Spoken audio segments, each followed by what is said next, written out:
ఇదే జగిత్యాలకు నేను ఎన్నోసార్లు వచ్చిన, కోరుట్లకు ఎన్నోసార్లు వచ్చిన, చొప్పదండికి ఎన్నోసార్లు వచ్చిన, తిరగని ఊరే లేదు, తిరగని మండలాలు లేవు.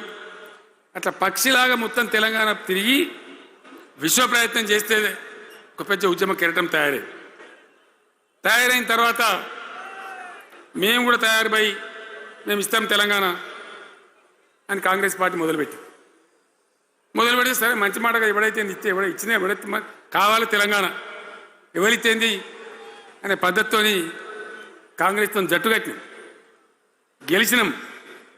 అమాంతంగా నేను తెలంగాణ లేవట్టుకపోయి ఢిల్లీలో పెట్టాం. రాష్ట్రపతి ప్రసంగంలో వచ్చింది, కామన్ మినిమం ప్రోగ్రాంలో వచ్చింది, ఒక దశకు వచ్చింది.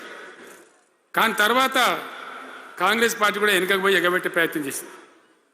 అప్పుడు రోషియా అని ఒక ఆయన ముఖ్యమంత్రి ఉండే, ఆ రోషియా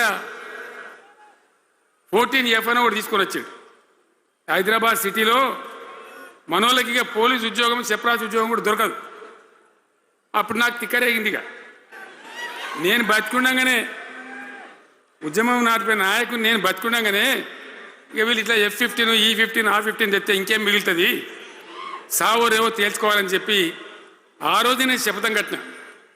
ఉద్యోగ గర్జన చేసి సిద్దిపేటలో కేసీఆర్ సచ్చుడో తెలంగాణ వచ్చుడో, ఈ తల్లి ఆందకనే మంచిగా దేకలేంగని చెప్పి ఆ శపథం చేసి ఆనాడు ఆమరణ నిరాహార దీక్షకు బయలుదేరితే మొత్తం తెలంగాణ అల్లకల్లోలమైంది. మీరు కూడా ఎక్కడో అక్కడ వందల వేల గ్రామాలలో టెంట్లు, లులులు, పార్లమెంట్లో అల్లకల్లోలం, ప్రజలంతా గందరగోళం చేస్తే అప్పుడు ఒక ప్రకటన ఇచ్చింది.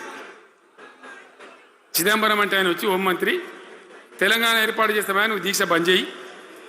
నమ్ముతాం కదా, కేంద్ర హోంమంత్రి చెప్పినాక మరి నమ్మాలి కదా. దీక్ష బంద్ చేసినాం.